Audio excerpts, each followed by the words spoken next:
మా అధ్యక్షుల వారు మా నాయకులు కేసీఆర్ గారు దీనిపైన నన్నే మాట్లాడమని చెప్పిండ్రు. ధన్యవాదాలు వారికి. మీ ముఖ్యమంత్రి కంటే దూరంగా ఏం లేడు. రెండు కామెంట్స్ బంద్ చేయండి. ఇక మీ ముఖ్యమంత్రి కంటే దగ్గరనే ఉన్నాడు. ఎక్కువ మాట్లాడొద్దు. ఇక నాకు ముందట ఎక్కువ మాట్లాడుకొని మూసుకోండి. అధ్యక్ష,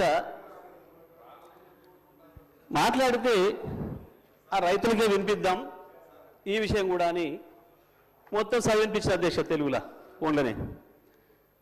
నేను మనం పోయినప్పుడు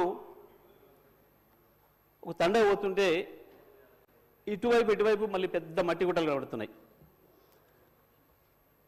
ఆగిన మళ్ళీ ఎందుకు వచ్చినాయి ఈ గుట్టలు మట్టి గుట్టలు అని.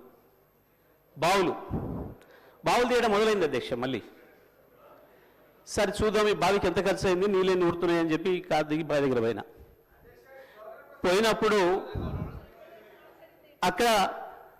అక్కడి నుంచి గొర్రెలు వస్తున్నాయి. గొర్రెలు కాసుకున్నాయి రైతులు, గొర్రెల కాపర్లు కూడా సోదరులు కూడా వచ్చారు. వాళ్ళకే చేసిన అధ్యక్ష.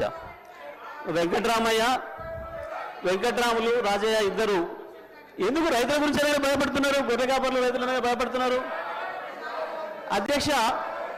వాళ్ళకే మాట్లాడిన అధ్యక్ష నేను. ఎందుకంటే ఇది ప్రజలకు సంబంధించిన బడ్జెట్ కాబట్టి ప్రజలతోనే మాట్లాడినా మీలాగా కమిషన్లు ఇచ్చినట్టు మాట్లాడలేదు. నేను రైతులతో మాట్లాడిన అధ్యక్ష. మా వెంకటరామయ్య మా రాజన్న ఇద్దరికి వినిపించిన, మా రవినాయక్ కూడా వినిపించి ఇది ఏం మాట్లాడలేదు దీని మీద, నేను ఎట్లా అనిపిస్తుంది అని అడిగిన. ఇలా మీకు అర్థం కాదే ఉంది సార్. దీంట్లో మా ఊర్లే వెంకటయ్య అని ఉండే, ఆయన ఊర్లో ఏతుల వెంకటయ్య కూడా అందరూ ఆన్ కథ ఉంది ఇలా అన్నారు. ఏం కథ అని అడిగిన. ఏ లేదయ్యా, ఒకరోజు పొద్దున్నే ఆయన భార్య సర్పంచ్ కాడికి వచ్చింది.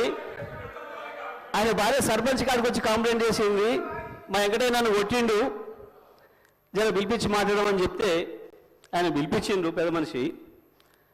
ఎందుకు కొట్టి ఏం సంగతి అని అడిగితే, నేను మా అమ్మగారింటికి నువ్వు పాలు వేయొద్దుమని అన్నాడు, నేను పోస్తా అన్నా. నువ్వు పాలు వేస్తే ఊరుకోను అన్నాడు, నేను పోసి తీరుతానంటే నన్ను కొట్టిండు.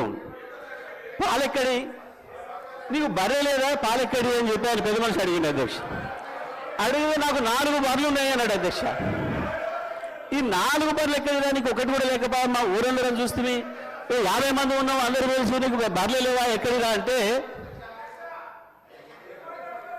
అధ్యక్ష పోయిన బర్రె దొరికితే, సచ్చింది బతికితే, పోయింది దొరికితే, మా అత్తగారు ఒకటి పెడితే నేను ఒకటి కొంటే నాకు 4 బర్రెలు ఉంటాయి, నాకెందుకు 4 బర్రెలు అన్నాడు. ఇది కూడా అట్లనే ఉంది అధ్యక్ష ఈ గవర్నర్ గారి ప్రసంగము. అంతకు మించి ఒక అక్షరం కూడా తేడా లేదు. ఎక్కడ ఇచ్చారు అధ్యక్ష? రైతులకు రుణమాఫీ చేసినారు, రైతు భరోసా ఇచ్చినారు, 12,000 రూపాయలు నా ఈజీఎస్ కార్మికులకు ఇచ్చినారు, 12,000 రూపాయలు నా ఆటో కార్మిక సోదరులకు ఇచ్చినారు, 2,500 రూపాయలు మా మహాలక్ష్మి అక్క చెల్లెలకు ఇచ్చినారు, రైతులకు బోనస్ ఇచ్చినారు, తోం బంగారం ఇచ్చినారు. ఏది ఇచ్చిన అధ్యక్ష? నా విద్యార్థి సోదరులకు స్కూటీలు ఇచ్చినారు అధ్యక్ష. 2 లక్షల ఉద్యోగాలు ఇచ్చి సంతోషంగా పెట్టినారు. ఎక్కడిచ్చిన అధ్యక్ష? ఎక్కడిచ్చి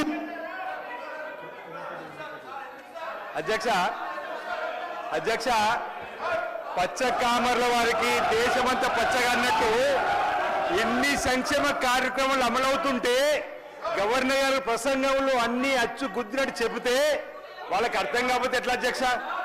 ఆ స్కూల్లో చదువుతూ అట్టే ఉంటుంది అధ్యక్ష. ఈ రోజు ఆ స్కూల్లో చదువుకుంటే అట్టే ఉంటుంది అధ్యక్ష అంటున్నా. ఈ రోజు 21,000 కోట్ల రూపాయలు రైతులు రుణమాఫీ చేస్తే వాళ్ళ కళ్ళ కనిపించకపోతే ఎట్లా అధ్యక్ష? ఈ రోజు ఆడ తల్లులు 149 కోట్ల ప్రయాణం చేస్తే వాళ్ళకి కనిపించకపోతే ఎట్లా అధ్యక్ష? గృహజ్యోతి అధ్యక్ష 200 యూనిట్లు జగదీశ్వర్ రెడ్డి గారు ఊర్లో వెళ్ళాం అధ్యక్ష. పల్లెటూర్లలో 95% గృహజ్యోతి అమలవుతుంది అధ్యక్ష. 200 యూనిట్లు. మహాలక్ష్మి స్కీము 21,000 కోట్ల అధ్యక్ష. మొన్న మా బట్టి విక్రమార్ గారు అంతర్జాతీయ మహిళా దినోత్సవం చెప్పిండు. ఎన్ని కార్యక్రమాలు అమలవుతుంటే ఏదో 4 బర్రెల కథ చెప్పుకుంటూ పోతే ఇంకా మేమే ఉన్నామని చెప్పనుకుంటే ఎట్లా అధ్యక్ష? ఈరోజు వాళ్ళు ఊహా లోకంలో ఉన్నారు అధ్యక్ష. ఇంకా వాళ్ళు ఊహా లోకంలో ఉన్నారు, ఇంతకు చెప్పినట్టుగా ఊహా లోకంలో ఉన్నారు అధ్యక్ష. ఈ రోజు ఈ 15 మాసాల్లో ఈ ప్రభుత్వం అనేక చక్కటి సంక్షేమ కార్యక్రమాలను అమలు చేస్తున్నాం, ముందుకు పోతున్నాం.